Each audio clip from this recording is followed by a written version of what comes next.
Assalamualaikum warahmatullahi wabarakatuh. Selamat pagi anak-anak bapak semuanya.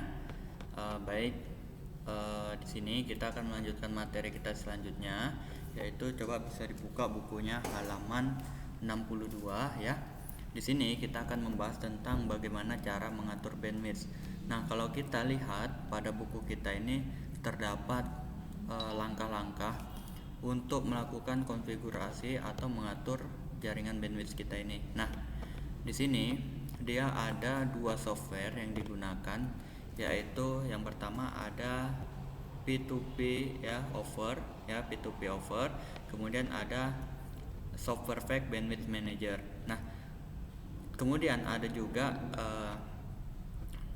pengaturan bandwidth dengan tidak menggunakan software. Nah, untuk softwarenya nanti kalian bisa langsung download di Google Classroom. Nah, oke, coba kalian perhatikan buku kalian halaman 64 ya. Di halaman 64 di situ dikatakan bahwasanya untuk pengaturan bandwidth tanpa menggunakan bantuan software. Oke, kita lihat di sini. Yang pertama, buka kotak dialog dengan menentukan tombol keyboard WinR sehingga muncul jendela run, ketik gpedit.msc. Oke, nah sekarang kita lakukan WinR ya, kemudian kita pilih gpedit.msc, kemudian oke kan. WinR ya nak, Windows R. Oke. Nah, kita lihat lagi di sini. Oke, mana nih belum muncul. Oke, kita tunggu. Nah, kemudian dikatakan di sini pada kotak dialog local group wallis editor di panel kiri expert folder berikut computer configuration, administrative template, network, kemudian kios paket schedule. Nah, jadi kita pilih yang computer configuration, double klik aja ya. Kemudian kita masuk ke administrative template, kemudian bagian network, kemudian masuk ke kios paket schedule. Nah, di sini oke, Bapak besarkan ya, maksimalkan. Oke. Nah, di mana pengaturannya? Nah, kita pengaturnya di sini, limit reservable bandwidth. Nah, ini kita double klik. Oke, sebentar. Agak lag deh ya. Oke. Nah, ini muncul seperti ini. Inilah yang akan kita lakukan konfigurasinya, di mana ini kita enable kan dan kita isi bandwidthnya dengan persentase di sini. Nah, ini kalau kita buat 80% berarti bandwidth yang akan kita gunakan itu 80%, kemudian sisa dari persentase kita yaitu 20%-nya itu akan di-share ke bagian kliennya ya. Jadi ini bandwidth limit ini dalam persen ini ada yang akan kita gunakan, yang akan kita pakai. Misal kita gunakan 50%, atau 60% sama kita. 60%, kemudian nanti 40%-nya akan di-share ke klien yang lainnya. Oke. Udah oke kan. Nah, ini sudah pengaturan bandwidth-nya sudah kita lakukan. Oke, nah kedua di sini coba kalian lihat di halaman 62 ya, 62 bahwasanya dikatakan di sini kita bisa menggunakan software P2P over. Nah, sebelum kita menggunakan software P2P over, bagaimana cara menginstalnya ya? Pertama, kita buka software yang udah kalian download tadi melalui Google Classroom. Oke. Nah, ini softwarenya P2P over. Kemudian kalian jalankan, boleh open atau run as administrator. Oke ya. Nah, setelah itu yes. Nah, menginstalnya ini cukup mudah, kita tinggal pilih next ya. Kita next install aja, next seperti penginstalan biasanya aja ya, nggak ada penginstalan yang istimewa ya, harus pengaturan konfigurasi yang lainnya nggak ada. Jadi kita cukup lakukan next saja. Oke, kita tunggu hingga selesai. Ini nggak begitu lama sih menginstalnya. Oke, nah kalau sudah, ini boleh langsung di-run-kan, finish.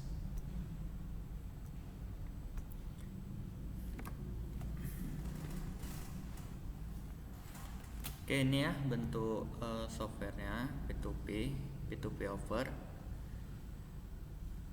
Oke, ini yang sudah ada, ini bisa kita hapus, delete all, yes.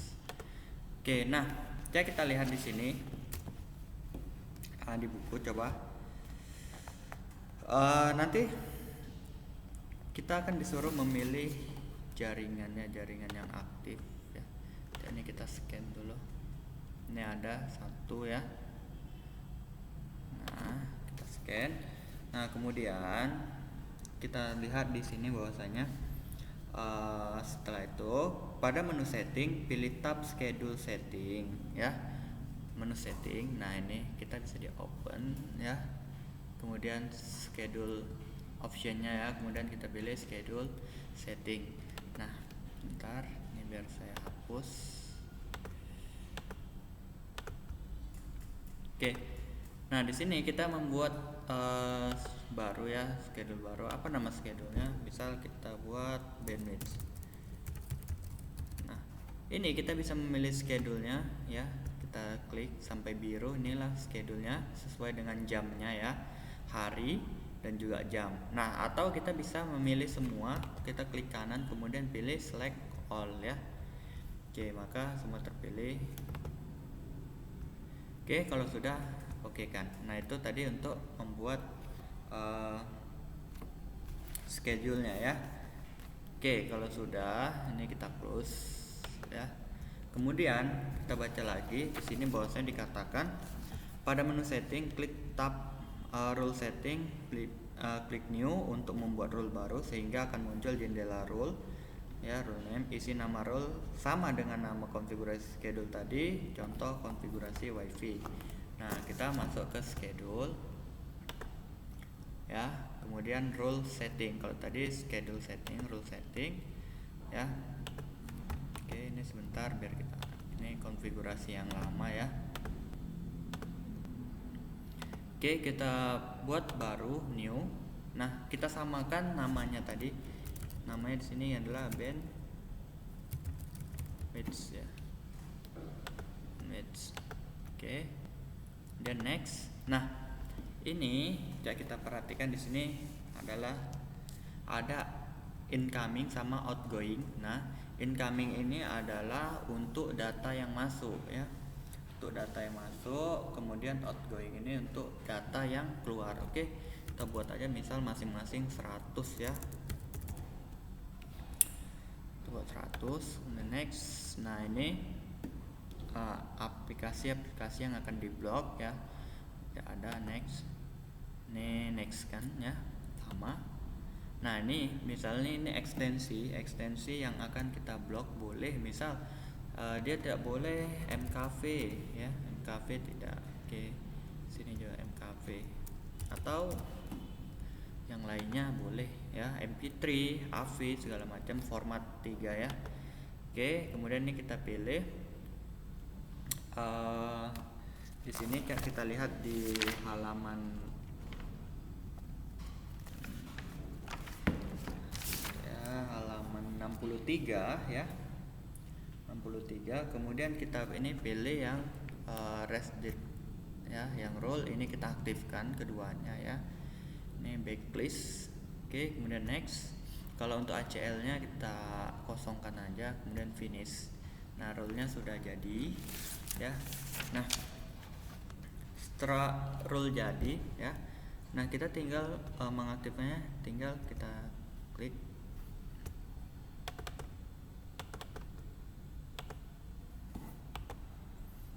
Oke ya, ini kita scan.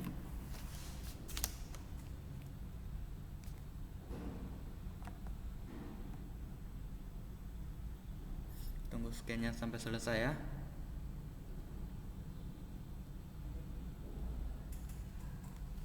Oke, ini ada beberapa yang masuk. masuk ya ini.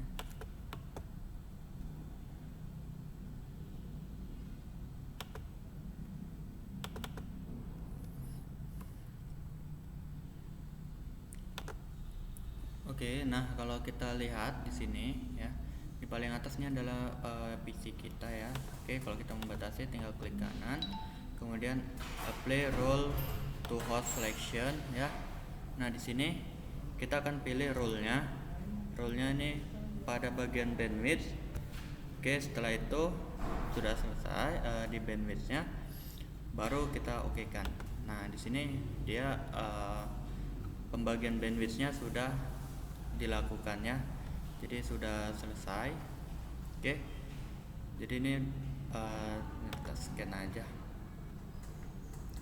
Oke, dia bandwidthnya sudah berjalannya, grafiknya sudah jalan.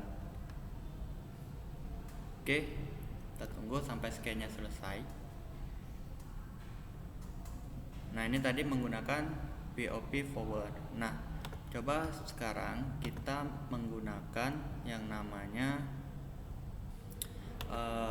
Shop Perfect Bandwidth Manager. Kita jalankan taran. Oke, kalau di buku latihan kita itu di halaman 66 ya. Oke, cara misalnya cukup mudah. Kita setuju ya, next saja nih sampai selesai. Jadi nanti softwarenya bisa langsung di-download pada menu Google Classroom ya. Oke, kita tunggu sampai downloadannya selesai, installnya selesai. Oke, nah ini bisa langsung kita jalankan, finish, dia akan menjalankan. Nah ketika awal dia akan meminta password, ini passwordnya kosongkan aja, pilih connect to hostnya localhost. Oke, ini kita hapus dulu, remove role ya.